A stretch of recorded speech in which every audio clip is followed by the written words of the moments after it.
Welcome back everyone. जोर का जोड़ में मीरा जीशान की तरफ से आपको एक बार फिर बहुत बहुत खुश आमदीद। और काफ़ी सारी खबरें जो हैं वो सामने आ रही हैं और उन पर बात करना डेफिनेटली बहुत इंपॉर्टेंट है। चैंपियंस कप भी इस मौजू के अंदर शामिल है। और दूसरी तरफ अगर हम देखते हैं तो बांग्लादेश के एक बहुत ही नामवर क्रिकेटर जिन्होंने क्रिकेट के अंदर अपनी बहुत सारी खिदमात पेश की हैं, बांग्लादेश की क्रिकेट का एक बहुत इंपॉर्टेंट एसेट हैं, इनकी रिटायरमेंट के हवाले से भी आपके साथ इंफॉर्मेशन शेयर करेंगे। तो मेरे साथ मौजूद है नाज़रीन आप सबकी जान, क्रिकेट की शान हाफिज़ इमरान। अस्सलाम वालेकुम हाफिज़ साहब, कैसे हैं आप? वालेकुम सलाम, बहुत शुक्रिया।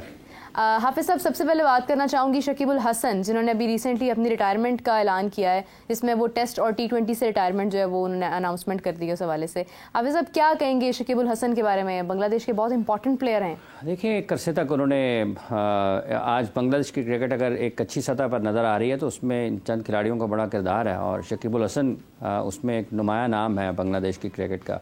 इस टीम में भी देखें जो पाकिस्तान से खेल कर गई थी उसमें शकीबुल हसन, मुशफ़िकुर रहीम, ये दो खिलाड़ी ऐसे हैं जो काफ़ी वक्त से अपनी टीम के लिए खेल रहे हैं और इन्होंने अपनी नौजवान नस्ल को बहुत ज़्यादा मुतहर्रिक किया क्रिकेट खेलने के लिए। और न सिर्फ अपने मुल्क के लिए क्रिकेट खेले बल्कि दुनिया के मुख्तलिफ़ ममालिक में जो होने वाली T20 लीग्स हैं वहाँ पर भी खेलते रहे। और बांग्लादेश की अब तक की क्रिकेट में वो एक बड़ा और नुमाया नाम है शकीबुल हसन और यकीनी तौर पर उन्होंने उनकी मौजूदगी से बांग्लादेश की क्रिकेट को बहुत फ़ायदा हुआ है और बेस्ट ऑफ लक उनके लिए कि इसके बाद वो जहाँ भी जो भी करें वो उसमें कामयाब हों। लेकिन जहाँ तक ताल्लुक़ उनकी बहैसियत ऑलराउंडर खेल में खिदमात का है, जिस फॉर्मेट में वो खेले हैं और जिसमें वो नहीं होंगे आने वाले दिनों में, उन हर जगह पर उन्होंने बांग्लादेश की क्रिकेट के ऊपर एक इम्पैक्ट तो ज़रूर छोड़ा है और उसका असर है कि नौजवान क्रिकेटर्स ज़्यादा बेहतर तादाद में बांग्लादेश में आपको नज़र आते हैं और उनकी क्रिकेट बेहतर हो रही है मुख्तलिफ़ फॉर्मेट में। और अपने मुल्क में खेलते हुए कई एक ऐसी कामयाबियाँ हैं जो उन्होंने हासिल की हैं, उसमें शकीब का किरदार बड़ा अहम रहा है। हाफिज़ साहब, आपको नहीं लगता कि बांग्लादेश को काफ़ी हद तक प्रॉब्लम भी आ सकती है? वैसे तो उनके सारे प्लेयर्स वक्त के साथ साथ अपने आप को इतना ग्रूम करते जा रहे हैं कि वो भी ऑलराउंडर की हैसियत में भी पूरा उतर रहे हैं, परफॉर्मेंस भी दे रहे हैं, लेकिन शकीबुल हसन के बाद मुश्किलात कितनी पेश आएंगी बांग्लादेश को? देखिए, एक वक्त है, सब ने जाना है, वो एक टाइम है, आप आते हैं और फिर आप जाते हैं और ये एक निज़ाम है इसका, कोई रुक नहीं सकता। कोई बहुत जल्दी चला जाता है, कोई थोड़ा सा वक्त ले लेता है। तो ये प्रोसेस है उनका और डेफिनेटली एक अगर आपका एक्सपीरियंस क्रिकेटर टीम का हिस्सा ना हो तो उसका फ़र्क तो पड़ता है। लेकिन अगर आप देखते हैं तो उनकी जैसे अभी मेहदी हसन मिराज खेल रहे हैं, मेहदी पाकिस्तान की तरफ से पाकिस्तान के ख़िलाफ़ जिस तरह से उन्होंने परफॉर्मेंसेस दी हैं तो क्रिकेटर्स उनके पास मुतबादिल के तौर पर भी सामने नज़र आते हैं। सो एक जो एक्सपीरियंस क्रिकेटर्स होते हैं उनका कोई फौरी तौर पर तो आप निमुल बदल नहीं कह सकते। जैसे अभी कोई कहे जी कि विराट और रोहित इंटरनेशनल क्रिकेट में T20 में अगर इंडिया की नुमाइंदगी नहीं कर रहे होंगे तो उन्हीं जैसा कोई इम्पैक्ट हो सकता है। ये बात ठीक है कि उनकी अदम मौजूदगी में भी T20 क्रिकेट उन्होंने जीती इंडिया ने, लेकिन जो एक करैक्टर ख़ास किस्म का एक किरदार होता है उसको डेवलप होने में और उसको इस्टेब्लिश होने में एक वक्त लगता है। सो बांग्लादेश के पास भले बहुत अच्छे क्रिकेटर्स हों लेकिन शकीबुल हसन की जगह तक पहुंचने के लिए, उतनी परफॉर्मेंसेस देने के लिए, उतना एतमाद देने के लिए वक्त आपको लगता है, वक्त दरकार होता है। बिल्कुल सही। हाफिज़ साहब, काफ़ी सारे प्लेयर्स हमारे पाकिस्तान में अगर हम देखते हैं आए थे, रिटायर हुए थे और उस हवाले से मेरे पास एक बड़ी मज़े की इन्फॉर्मेशन है, यकीनन आपको भी अच्छा लगेगा सुनकर। अफ़गानिस्तान के प्लेयर हशमतुल्लाह से जब पूछा गया कि आपकी ऑल टाइम ODI की प्लेइंग 11 क्या हो सकती है, उन्होंने अपनी प्लेइंग 11 बताई। उन्होंने कहा कि सईद अनवर, रोहित शर्मा, विराट कोहली, कुमार संगाकारा, इंजमामुल हक, महिला जयवर्धनी, राशिद लतीफ़, एंड्रयू फ्लिंटॉफ, राशिद खान, वकार यूनुस और जसप्रीत बुमराह, इन्होंने अपनी प्लेइंग 11 बताई है। तो आप देखें कि मतलब खिलाड़ी पाकिस्तान से इस वक्त अगर हम देखते हैं जो एक दौर था पाकिस्तान का, जब उस वक्त के जो खिलाड़ी थे इंजमाम, सईद अनवर, शुएब अख्तर, ये वो नाम थे कि जिन्होंने डोमिनेट किया हुआ था मुल्क में। आज अगर हम देखते हैं हमारे प्लेयर्स नो डाउट एबिलिटी के एतबार से बहुत शानदार कारकर्दगियाँ दिखाई हैं इन्होंने मुल्क के लिए, लेकिन आज कहीं ना कहीं एक वो जो स्पार्क था, एक चार्म था, उसमें ज़रूर कमी आई है कहीं ना कहीं। तो कुछ शक नहीं है इसमें और वो भी ये गुज़श्ता 12, 14, 18 माह की बात है। उससे पहले पाकिस्तान बिलखुसूस वाइट बॉल में तो अच्छा खेल रहा था।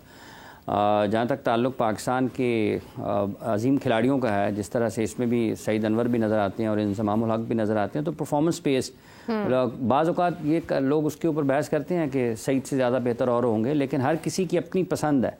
कि वो किसको उस जगह पर देखता है जब वो अपनी मर्ज़ी के खिलाड़ियों का इंतखाब करता है, क्योंकि इसमें कोई कैद तो है नहीं, हर किसी की अपनी पसंद होती है। और डेफिनेटली जब कोई इंटरनेशनल क्रिकेटर किसी भी मुल्क का हो और अगर वो अपनी पसंद के हवाले से इस तरह से बयान करेगा तो यकीनी तौर पर वहीं कुछ ना कुछ ख़ास चीज़ें ज़रूर उसके जहन में होंगी कि वो क्यों किस खिलाड़ी को क्यों मुंतखब कर रहा है। हाँ। सो पाकिस्तान के अजीम खिलाड़ी रहे हैं जिन्होंने दुनिया भर में पाकिस्तान का नाम रोशन किया है, उनकी कारकर्दगी है जो क्रिकेट वो उस वक्त तक खेलते रहे हैं, तो उन्होंने लोगों को इंस्पायर किया है, लोगों के जहनों पर नक्श की है अपनी कारकर्दगी, और आज भी लोग उन्हें याद करते हैं अच्छे अल्फाज में उनकी कारकर्दगी की बुनियाद पर है कि तनहा मैचेस जीते हैं, मुश्किल वक्त में परफॉर्म किया, मुश्किल हालात में मुश्किल सख्त टीमों हरीफों के ख़िलाफ़ उन्होंने परफॉर्मेंसेस दी हैं, गेंद के साथ भी जो बॉलर्स थे, बैट के साथ जो बॉलर्स थे। तो ये उसी का असर है। आप किसी को ज़बरदस्ती तो किसी के जहन में नहीं घुस सकते ना कि मेरे ही तूने नाम लिखना है, तो परफॉर्मेंस होगी, वो अट्रैक्ट करेगी, वो आपको कशिश रखेगी उसमें, तो कोई मुतासर होगा और वो आपका नाम लेगा।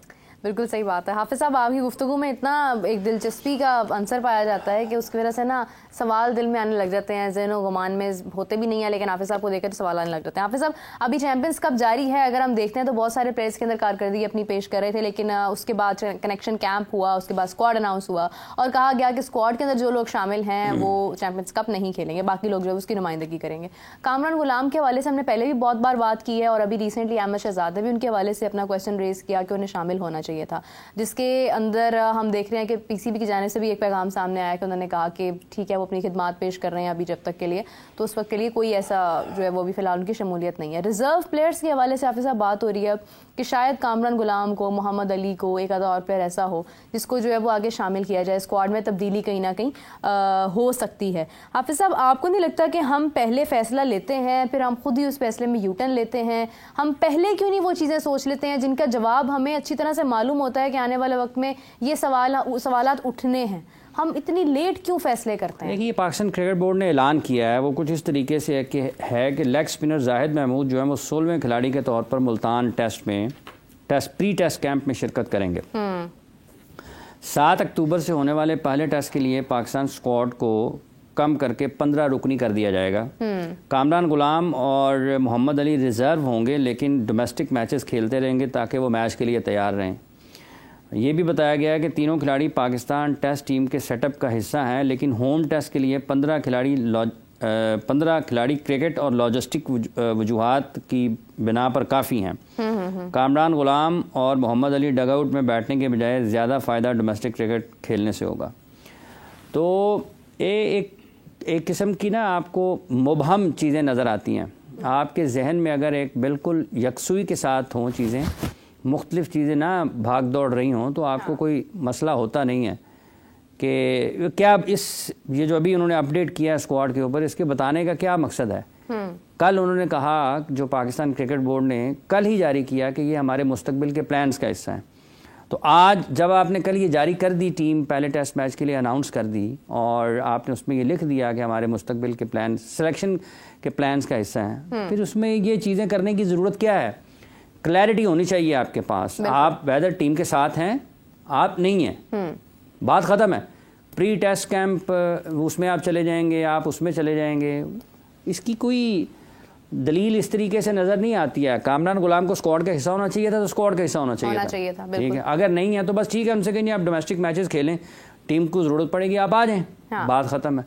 सो ये इसके पीछे कुछ और चीज़, मतलब कल ऐलान हुआ, ऐलान के बाद बातें हुई, यकीनी तौर पर लोगों ने जो क्रिकेट देखते हैं उन्होंने पसंद नहीं किया कि कामरान गुलाम इतनी परफॉर्मेंस के बाद भी अगर आप उनको मुंतखब नहीं करते हैं, और खिलाड़ी जो हैं जिनके और भी नाम हैं, जो अखबारात में भी रहे, टेलीविज़न चैनल्स पर भी रहे, और फिर अब पाकिस्तान क्रिकेट बोर्ड ने भी जारी किया, डिफरेंट चीज़ें, मुख्तलिफ जो चैनल्स हैं वो इन्वॉल्व होते हैं। उसके बाद फिर जब आपका सिलेक्शन प्रोसेस है, आप इस तरह से करते हैं तो फिर आप लोगों को मौका देते हैं कि वो बात करें, और मतलब कोई इसकी ज़रूरत नहीं है। आप टीम का हिस्सा हैं, आप नहीं भी हैं, अगर फ़र्ज़ कर लें ज़रूरत पड़ी आप डोमेस्टिकेशन को बुला लेंगे, कौन सा आपने उसको किसी को कराची से खेलते हुए मुल्तान का वीज़ा लगवाना है? या यूएस से भेजना है आपने, तो ये कोई ऐसी नहीं है। क्लैरिटी होनी चाहिए कि आप टीम का हिस्सा हैं, टीम को आपकी ज़रूरत है या नहीं है, आप उनकी जो परफॉर्मेंसेज हैं आप उनको कंसिडर करते हैं या नहीं करते हैं, रन्स वैल्यू करते हैं, विकेट्स वैल्यू करते हैं या नहीं करते हैं। तो फिर उसके बाद आगे आपको बढ़ना चाहिए।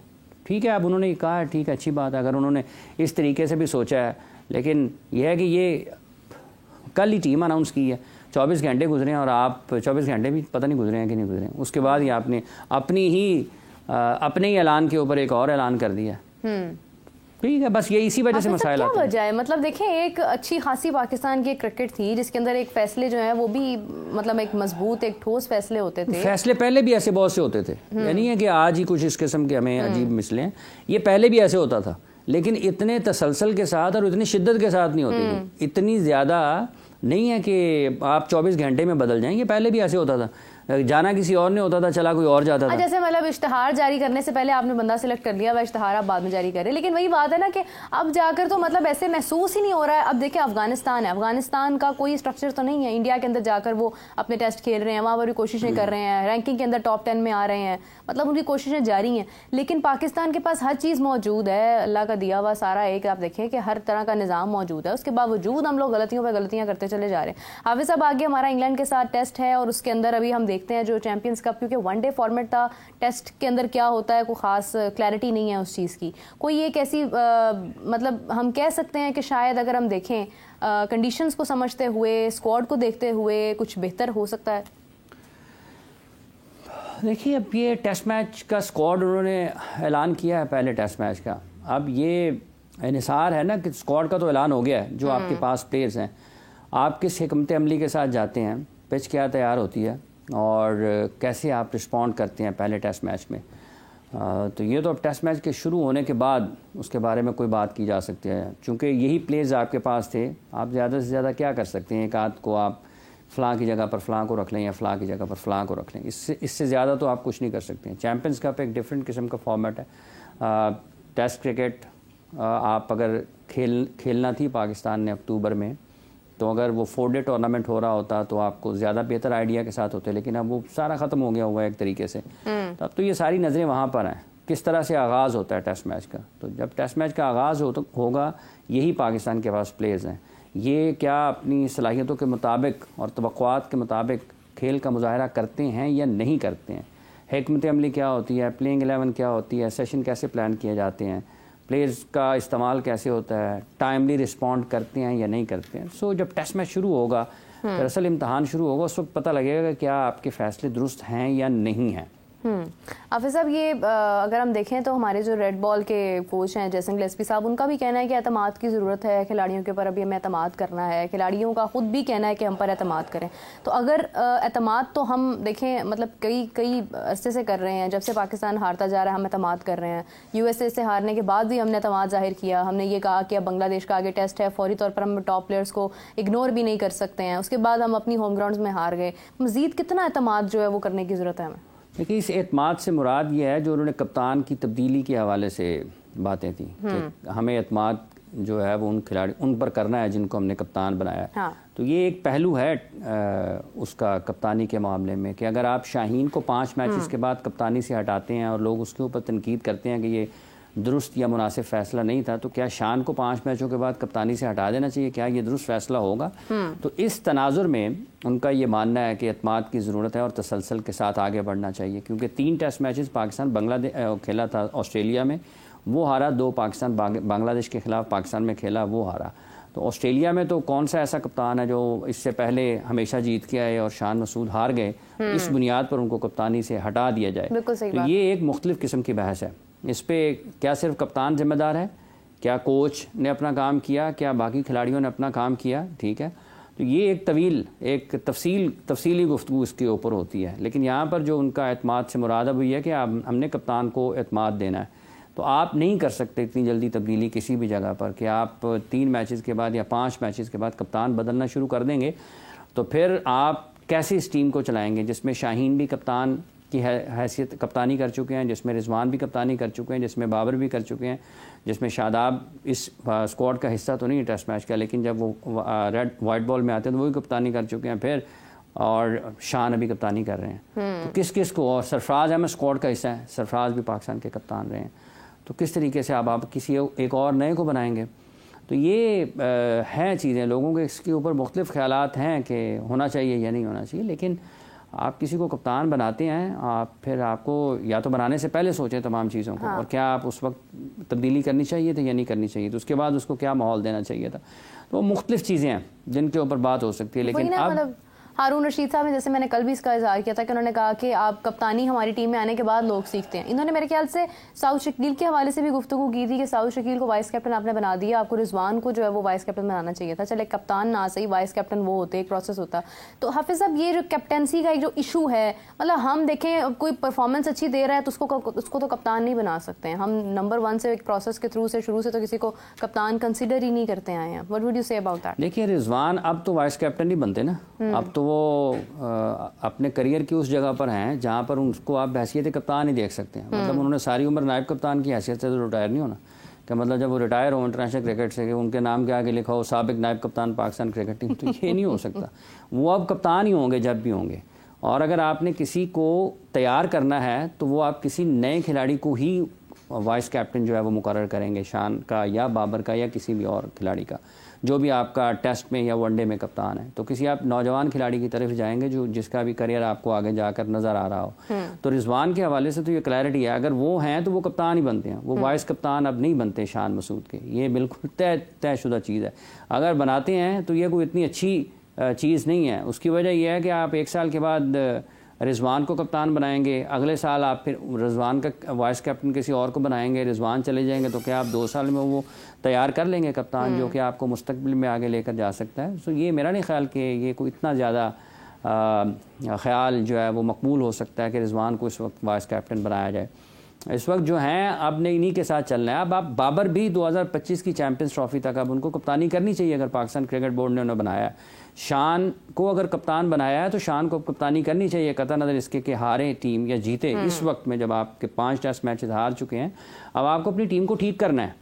ये कप्तान बदलना हर दूसरे दिन। अब अगर बाबर, हालांकि उनकी कप्तानी का रिकॉर्ड को उतना अच्छा नहीं है, लेकिन अगर आपने उन्हें बनाया है 2025 की चैंपियंस ट्रॉफी तक, तो फिर उनको लेके चले ना, चीज़ों को ठीक करें। जो विद इन द टीम चीज़ें ठीक नहीं हैं उनको ठीक करना मैनेजमेंट का काम है। अगर वो उनको भी ठीक नहीं कर पाते हैं, मैनेजमेंट नहीं, इसको भी हटा दें, इसको हटा दें, तो ये तो सबसे आसान काम है। किसी को सीट से हटा दो, किसी को सीट पर बैठा दो। अगर आपके पास इख्तियार है, ताकत और इख्तियार, आपके पास इक़्तिदार है, आपके कहने से कोई हट भी जाएगा, आपके कहने से कोई बैठ भी जाएगा, लेकिन क्या इससे मसाइल हल होंगे? अगर नहीं होंगे तो फिर आपको ये देखना है कि जो बैठे हुए हैं मैंने इनके साथ क्या करना है। सबसे आसान काम करने के बजाय जो सबसे बेहतर काम है उसकी तरफ जाने की ज़रूरत है। और ये बड़ा आसान है कि इसको भी हटा दें, इसको भी हटा दें। देखिए, बाबर की कप्तानी पर जब बात हुई है तो वो 4 साल कप्तान रहे हैं पाकिस्तान के। तो 4 साल एक वक्त होता है, इसमें अगर आप इसको देखते हैं तो लगभग आपके 1400-1500 दिन बन जाते हैं। तो अगर आप 1400-1500 दिनों में भी गलतियों को दोहराते चले जाएंगे और उस जगह पर जहाँ पर आपकी परफॉर्मेंस पीक पर होनी चाहिए एज़ कैप्टन, एज़ खिलाड़ी, प्लेयर, अगर वो नहीं होगी तो फिर सवाल पैदा होगा कि अब वे फॉरवर्ड क्या है। तो पाकिस्तान ने तो उसके बावजूद भी कप्तानी से हटाने के बाद उनको कप्तान बनाया। तो आज भी 2025 की चैंपियंस ट्रॉफी की तरफ पाकिस्तान बढ़ रहा है। जब आपने उनको अनाउंस किया है, वो पाकिस्तान के सबसे बेहतरीन खिलाड़ी हैं, इस वक्त टीम के सबसे बेहतरीन बल्लेबाज हैं। आप उनको इस तरह से नहीं कर सकते कि आप उनको कप्तानी से हटा दें, चैंपियंस ट्रॉफी में किसी और को रख लें। तो इंसान के जहन के साथ आपको इतना तशद्दुद उस पर नहीं करना चाहिए कहीं भी आप काम कर रहे हो। तो ये तो हाईएस्ट लेवल पर परफॉर्मेंस है, लाइव आपके पास कोई मार्जिन नहीं है कि आप गलती करेंगे और वापस आ जाएंगे फौरी तौर पर। वो तो फिर आपके ऊपर इतनी तनकीद होगी और इतने ज़्यादा मसाइल होंगे कि वो आपके फौरी तौर से सिमट नहीं सकते हैं, ना उनको हल कर सकते हैं। तो इसलिए अब तसलसल है इसमें। अब उनको 2025 की चैंपियंस ट्रॉफी तक किसी को पसंद है या नहीं पसंद है, वो अच्छे हैं या बुरे हैं, ये बात ख़त्म है। अब वो 2025 की चैंपियंस ट्रॉफी तक आप उनको लगाएं, क्योंकि उन्होंने इस टीम में खेलना है। और अगर आप उनके साथ ऐसे करेंगे, शाहीन के साथ ऐसे करेंगे, शान के साथ ऐसे करेंगे, तो फिर आपके लिए मुश्किलात बढ़ेंगी, कम नहीं होंगी। या तो फिर आप बहुत ही गैर मामूली अंदाज में फ़ैसले कर लेना, तो वो और बात है। लेकिन अगर आपने इन्हीं प्लेयर्स के साथ खेलना है तो उनकी ज़रा ट्रीटमेंट ठीक करने की ज़रूरत है। वो फैसला करने की एक हाफिज़ साहब निगाह होती है ना, आपकी एक नज़र होती है जिससे आप डिसीजंस लेते हैं। मतलब मैं ये सोच रही हूँ कि आपने चैंपियंस कप करवाया कि आपने यहाँ से अब प्लेयर्स निकालने हैं। प्लेयर्स तो वही हैं जो इससे पहले भी खेलते हुए नज़र आ रहे थे, निकाले भी आपने वही। फ़िलहाल अगर हम देखते हैं जो टेस्ट का स्क्वाड है उसमें तो वही प्लेयर्स हैं जो पहले थे, मतलब कोई ख़ास तब्दीली उसमें नज़र नहीं आई है। तो एक टूर्नामेंट से अगर आप ये फैसला ले सकते हैं कि आपको कप्तान आगे, अगर आपको प्लेयर्स कौन से निकालने हैं चैंपियंस ट्रॉफी के लिए, आपको ये एक टूर्नामेंट जो है यही निकाल के दे सकता है, तो फिर शायद कप्तान भी यही दे सकता था। तो फिर इसमें जो है वो आप सारे ही नए बच्चे कप्तान बनाते हैं, फिर why Shadab, why Shaheen and why Rizwan. देखिए, जहाँ तक चैंपियंस कप का ताल्लुक चैंपियंस ट्रॉफी से है ये दो मुख्तलिफ चीज़ें हैं। चैम्पियंस ट्रॉफी अभी अगले साल होनी है, और ये जो चैम्पियंस कप पाकिस्तान ने करवाया है, ये वही लोग थे जो पाकिस्तान की सिस्टम का हिस्सा थे, 150 खिलाड़ी। और आप 2-3 माह में अपनी टीम नहीं बदल सकते किसी आईसीसी के इवेंट के लिए, आपको स्टेबिलिटी की ज़रूरत होती है। ठीक है, वो एक तवील मुद्दती मंसूबा है कि अगर आप 5 टीमों के नौजवान कप्तान बनाएं, लेकिन उसके लिए आपके पास वो 5 कप्तान होने चाहिए। अगर आपके पास तो दूसरा कीपर नहीं है, 5 कप्तान तो बड़ी दूर की बात है, आपके पास तो दूसरा कीपर नहीं है। एक ख्याल ये है कि होने चाहिए, क्या फिर आप क्यों उनकी तरफ जा रहे हैं? तो उसका मतलब ये अवेलेबिलिटी नहीं है ना। तो सवाल ये पैदा होता है कि फिर जब अवेलेबिलिटी नहीं है, दस्तयाब नहीं है, तो वो कौन पूछेगा कि क्यों है, ये अवेलेबिलिटी क्यों है, अदम दस्तयाबी क्यों है। हाँ। उनसे सवाल पूछा जाए कि ये जो दस्तयाबी का मसला है पाकिस्तान में, ठीक है, डिमांड एंड सप्लाई का मामला है, ये कहाँ से रुका हुआ है, टूटा हुआ कहाँ पे है, किसने चीज़ों को करना था। हाँ। तो ये तो बुनियादी तौर पर वहाँ पर सवाल है। और ये प्लेयर्स एक टूर्नामेंट से प्लेयर्स निकलते कोई नहीं है, ये एक पूरी साइकिल है। ये खेलेंगे, एक के बाद एक खेलेंगे, एक के बाद एक खेलेंगे, पुख्ता होंगे, संजीदगी आएगी, सीखेंगे, फिर जाकर आप उस काबिल होते हैं। अब ये थोड़ा है कि ऐसे ही आप मतलब एक बड़ी बस है, अगले प्लेयर को इधर से किसी को अगले दरवाजे से चढ़ाया और पीछे से निकाल दिया, चलो जी के जो है आप प्लेयर बन गए। ऐसा नहीं होता। आपको वक्त चाहिए, टैलेंट चाहिए, वसाइल चाहिए, आपको एक्सपोजर चाहिए डिफरेंट लेवल के ऊपर, डिफरेंट कंट्रीज़ में, फिर आप जो है वो आगे बढ़ेंगे। वगरना मुश्किल है। एक कप के ऊपर शुरू हैं लोग, बस ठीक है, वो चल रहा है। बिल्कुल सही बात है। हाफिज साहब, अगर हम देखते हैं अभी चैंपियंस कप की बात हो रही है, लॉयंस की भी एडिशन और कामयाबी के ऊपर आप क्या कहेंगे? हाफिज साहब, लॉयंस कल ऑलमोस्ट जो है अगर हम देखते हैं तो वो मुश्किल सूरत हाल थी, लेकिन उसके बाद जिस तरह से कम बैक हुआ तो उसके बाद फाइनली वो आगे क्वालिफाई किए हैं। तो हाफिज साहब क्या कहेंगे कामयाबी के ऊपर? अच्छा मैच हुआ है, कुछ अच्छे खिलाड़ी ज़रूर इसमें टूर्नामेंट में ओवरऑल भी नज़र आए हैं। मतलब दानियाल ने बड़ा अच्छा परफॉर्म किया है, उनको फिर जहादात खान ने इम्प्रूवमेंट नज़र आई है उनकी बॉलिंग में, बिलखसूस उनकी बॉलिंग में, और दानियाल की बॉलिंग में भी बेहतरी नज़र आई है। हसनैन बड़े अच्छे अंदाज में। अब ये काम है पाकिस्तान क्रिकेट बोर्ड के उन लोगों का कि यहाँ से ये निशान लगाएं कि किस प्लेयर को हम किस तरीके से बेहतर कर सकते हैं, कि अगर कोई 140 प्लस पर बॉल करता है तो हमने उससे उसकी जो रफ्तार है उसको बरकरार रखते हुए उसके करियर को तवील कैसे करना है, कैसे उससे लंबे वक्त के लिए उससे फ़ायदा उठाना है। हसनैन को हमने कैसे इस्तेमाल करना है, उसके ऊपर क्या काम करने की ज़रूरत है। दानियाल को किस तरह आगे लेके जाना है, हुसैन तलत को कहाँ पर इस्तेमाल करना है, तैयब ताहिर की कहाँ पर ज़रूरत है। तो ये आपके पास निकलते हैं लोग, सामने आते हैं। जहादात खान का जैसे नाम है वो सामने आए हैं। ये जो स्पिनर्स हैं 3, 4, 5 पाकिस्तान से खेल रहे हैं चैम्पियंस कप में, ये सारे के सारे सुफियान हैं, कासिम हैं, मुबस्सिर हैं, ठीक है, मेहरान है, इन सब को देखें, इनके लिए रोड मैप तैयार करें कि इनको कैसे हमने आगे लेकर जाना है। इन्हीं लोगों की तरफ आपकी नज़रें हैं ना, तो इनको बाकायदा तौर पर उस सतह पर लेकर आना है जहाँ पर ये कामयाबी हासिल करें पाकिस्तान के लिए। और एक आध मैच की है, एक आध छक्के की, एक आध इनिंग्स नहीं है। अगर आप तसलसल के साथ अगर आप देर तक खेलना चाहते हैं तो उसके लिए आपको देर तक मेहनत भी करने की ज़रूरत है। ऐसा नहीं है कि आप हर दूसरे दिन आप एक ईंट रखें और अगले दिन आप उसको उतार दें आके, तो वो आप कभी भी बिल्डिंग नहीं बना सकेंगे। एक अच्छी इमारत के लिए आपको मुसलसल ईंटें लगाना पड़ेंगी, उसके ऊपर काम करना पड़ेगा, उसकी देखभाल करनी पड़ेगी, उसको पानी देना पड़ेगा, उसका ख्याल रखना पड़ेगा, उसके रंग रोगन का ख्याल रखना है, तभी आपकी जो तादेर चमक दमक है किसी भी बिल्डिंग की वो बरकरार रहती है। तो ये निज़ाम है, इसके बगैर अगर ये बटन दबाएंगे तो चीज़ें बदल जाएंगी, नहीं होना ऐसे। और ऐसे करके देख लिया है, आज से नहीं बरसों से कर रहे हैं। जितनी देर बाबर आजम ने कप्तानी की है उससे ज़्यादा देर इन लोगों ने फैसले कर लिए हैं पाकिस्तान के क्रिकेट के हवाले से, और इनको उसका नतीजा मिला नहीं है। तो जो तकलीफ दह चीज़ है इसको ठीक करने की ज़रूरत है। बिल्कुल सही बात है हाफिज़ साहब। ये जितनी भी गुफ्तगू है इससे तो एक बात महसूस होती है, ज़ाहिर होती है कि मोहसिन नकवी साहब ने हमारी यूएसए में हार के बाद ये तो बोल दिया था कि सर्जरी की ज़रूरत है अब हमें, बल्कि बाद नहीं उस दौरान ही बोल दिया था। तो अभी जब इस तरह के मामलात हो रहे हैं, जब इस तरह के फैसले हो रहे हैं कि मोहसिन नकवी साहब को भी कहीं ना कहीं मेरे तो ख्याल से उनकी भी समझ से बाहर होगा कि हो क्या रहा है यहाँ पर, किस तरह से चीज़ें जो है वो ओहदा देते हैं, किसी को जिम्मेदारी देते हैं और आगे से वो जो है वो इस तरह से चीज़ों को तोड़ मरोड़ कर सामने पेश कर देता है। तो ऐसी सूरत में क्या बोर्ड के अंदर सर्जरी की ज़रूरत नहीं है हमें? देखें, ये काफ़ी वक्त पहले भी ये बात हुई थी कि इंटरनली आपको लोगों को देखना है, ये नहीं देखना। उस वक्त लोगों को बुरा लगा था कि ऐसे नहीं होना चाहिए, लेकिन अब कल फ़खर जो रिपोर्ट कर रहा है मीडिया, फ़खर ज़मान ने कहा है ना, तो उसको जवाब दें फिर। तो ड्यूरिंग वर्ल्ड कप जब ये किसी अल्लाह के बंदे ने कहा था तो लोगों ने बुरा बनाया था कि ये बहुत सख्त हैं जी, ये ऐसे बात करते हैं जी, ये ऐसे बहुत सख्त हो जाते हैं। तो अब फ़खर ज़मान को भी जवाब दे दें, क्योंकि मीडिया यही रिपोर्ट कर रहा है कि और कल से ये भरी पड़ी हैं चीज़ें कि फ़खर ज़मान ने ये कहा है कि टीम की सर्जरी की तो आप कर रहे हैं, तो अंदरूनी तौर पर बोर्ड की सर्जरी कौन करेगा, इसकी कौन, हम जो अपनी लीग क्रिकेट के लिए एनओसी अप्लाई करते हैं तो 3-3 महीने तक हमें जवाब नहीं आता। हम लीग क्रिकेट खेलने के लिए जाते हैं, हमें अगले दिन वापस बुला लिया जाता है। 30 घंटे की फ़्लाइट के बाद एक मुल्क में पहुंचते हैं, वहाँ से वापस बुलाया जाता है, 30 घंटे की फ़्लाइट के बाद वापस आते हैं, कहें चलो जी आओ जी आप फिटनेस टेस्ट दे दें।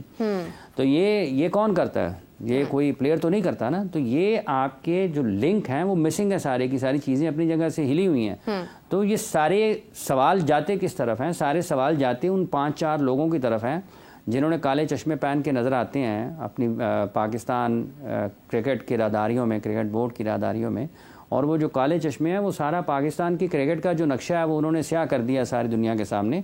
उनको जवाब देना है कि ये क्या हो रहा है पाकिस्तान की क्रिकेट के साथ। अगर खिलाड़ी आज भी पाकिस्तान क्रिकेट बोर्ड के साथ उनके ताल्लुकात ठीक नहीं हैं या अदम तहफ़्फ़ुज़ का उन्हें एहसास होता है या उनको ये लगता है कि शायद हमारे साथ मुनासिब अंदाज में बर्ताव नहीं किया जाता, तो वो अपनी जगह पर हक बजाने पे। ये ठीक है कि उनकी कारकर्दगी ठीक नहीं है, लेकिन उनके साथ किसी ने कम नहीं किया कारकर्दगी ख़राब होने के बाद।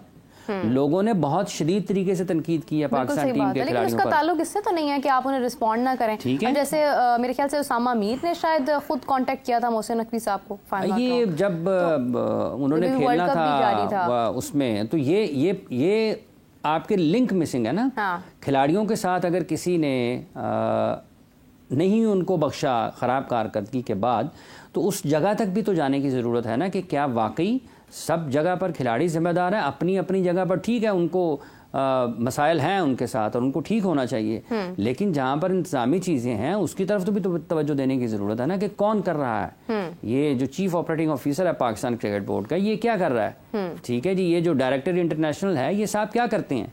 ये जो डायरेक्टर अकेडमीज़ हैं ये साहब क्या करते हैं? ये जो डायरेक्टर डोमेस्टिक हैं ये साहब क्या करते हैं? ये जो सिलेक्शन कमेटी बनी है, ये जो एडवाइज़र हैं पाकिस्तान क्रिकेट बोर्ड के चेयरमैन साहब के, ये लोग क्या करते हैं? इनसे कौन सवाल करेगा ना। अगर ये पहले वो एक शेर है कि मीर के असादा हैं बीमार हुए जिसके सबब उसी अत्तार के लौंडे से दवा लेते हैं, तो इनसे तो पूछे ना बीमारियां इनकी वजह से हैं। अगर इनकी वजह से बीमारी और दवाई लेने भी उन्हीं से चले जाएं हम, तो ये कैसे हो सकता है? ठीक तो नहीं हो सकता। तो ये जो फ़खर ज़मान के बारे में कि उन्होंने ये कहा है, ये कल से 24 घंटे हो गए हैं इसको, ये सारे पाकिस्तान में शोर मचा हुआ है उनके इस बयान के ऊपर, तो ये जवाब दें लोग।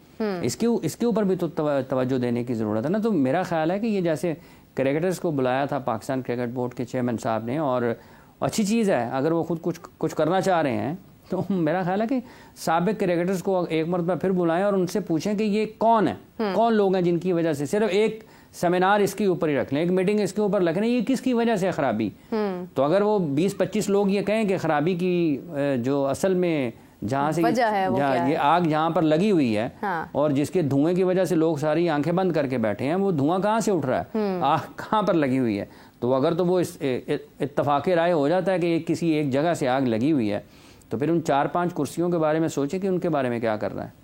बिल्कुल सही बात है हाफिज़ साहब, क्योंकि देखिए अगर हम वकार यूनुस की भी बात करते हैं, वकार यूनुस को पहले आपने एक ओहदे पर बिठाया, कहा गया कि ये मशीर हैं, ये मतलब चेयरमैन के बाद तो वही थे ना, उन्हीं के फैसले जो है वो सामने आने थे। उसके बाद सडनली कहा गया कि नहीं वो सिर्फ एक सिलेक्टेड ड्यूरेशन के लिए वहाँ पर थे, उसके बाद अब वो बाहर हैं और उनको एक मेंटोर जो है वो बना दिया गया एक चैम्पियंस कप का, जो आगे कंटिन्यू होगा, किस फॉर्मेट में होगा, किस तरह से होगा, इसके बारे में अभी कोई तफसील जो है वो सामने नहीं है। तो मतलब इसके मसाइल भी तो वहीं से आए हैं ना। अब फ़खर ज़मान आज बोल पड़े, वकार यूनुस खामोश रहे। अगर वकार यूनुस भी बोल पड़ते हैं, वो भी बता रहते हैं कि अंदरूनी क्या ऐसे मामला थे जिनकी वजह से ये चीज़ हुई है, तो फिर कौन जिम्मेदार है इन तमाम चीज़ों का? देखिए फ़खर ज़मान की तो एक हिस्ट्री है ना। फ़खर ज़मान ने जो बातें की हैं उसकी एक तारीख़ है। वकार यूनुस अभी पाकिस्तान क्रिकेट बोर्ड के साथ जुड़े हैं और वो जो काम कर रहे हैं वो एक टीम के मेंटोर हैं, तो वो तो उस पोजीशन में नहीं है ना। उन्होंने तो ओबे करना है जो उनको कहा जाएगा। ऐसे तो उनको होना नहीं चाहिए था। ये जब ये इस पोजीशन पर आ रहे थे उस वक्त भी इस पर बात हुई थी कि अगर तो आप एडवाइज़र क्रिकेट हैं और आप चेयरमैन के बाद सबसे बड़े ओहदे पर मौजूद हैं, तो फिर आपके ऊपर बहुत भारी जिम्मेदारी आएगी और आपको वो कर देना चाहिए जो आप समझते हैं कि पाकिस्तान के क्रिकेट को करना चाहिए। और जब वो आए थे इस पोजीशन के ऊपर, उस वक्त मुझे कामरान अकमल साहब ने बताया था कि इंग्लैंड में उन्होंने जब कामरान अकमल साहब से वक़ार साहब की बात हुई थी, तो उन्होंने कहा था कि मैं पाकिस्तान के क्रिकेट में दोबारा नहीं जाना चाहता हूँ। लेकिन चंद हफ्तों के बाद वो नज़र आ गया कि वो दोबारा आ रहे हैं।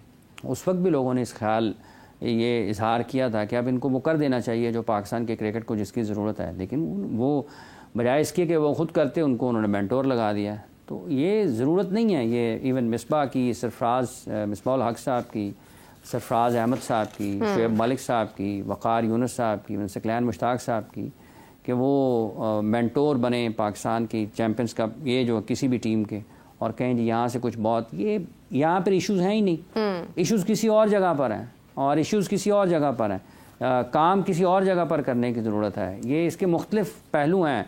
ये सोचने का काम है उनका जिन लोगों ने करना है। मतलब पूछा तो जाना चाहिए ना कि आप किस तरीके से आगे जाएंगे, और वो घुमाएंगे नंबर्स में इधर से उधर। तो ठीक है, लोगों को घूमने का शौक़ है, लोग घूमें। अच्छा, नंबर से मुझे याद है रैंकिंग्स में भी काफ़ी तब्दीली आई है, काफ़ी चीज़ें सामने आई हैं। टेस्ट में तो खैर इस वक्त मोहम्मद रिजवान 8वीं पोजीशन पर हैं, बाबर आजम 11वीं, T20 के अंदर बाबर आजम 5वीं और मोहम्मद रिजवान 6ठी पोजीशन पर हैं। वनडे में बाबर आजम पहली पोजीशन पर है। ठीक है, आप चैंपियंस कौन से ये वनडे पे आप ये पाकिस्तान के लिए मैटर नहीं करती चीज़ें इन दिनों में कि वो रैंकिंग में कोई नंबर 1 है, या पाकिस्तान का कोई खिलाड़ी टेस्ट में नंबर 1 है, या पाकिस्तान का कोई खिलाड़ी वनडे की रैंकिंग में नंबर 1 है या 100वें नंबर पर है। पाकिस्तान के क्रिकेट का इस वक्त ये मसला ही नहीं है। और अगर आज भी लोगों ने इस बात पर खुश होना है तो फिर जो शायकीन क्रिकेट तो कहते हैं तो कमेंट्स करते हैं नीचे के, देख लें बाबर आजम को आप बुरा भला कहते हैं, बाबर आजम तो आज भी नंबर 1। शायकीन क्रिकेट ठीक है, उनके इसमें कोई उनके जज्बात हैं और वो अपने खिलाड़ियों से मोहब्बत करते हैं, तो इसमें कोई दूसरी बुराई वाली बात नहीं है। ठीक है, वो चूंकि अगर ICC ने रैंकिंग जारी की है और वो नंबर 1 है, तो जो उनको पसंद करते हैं वो खुश होंगे।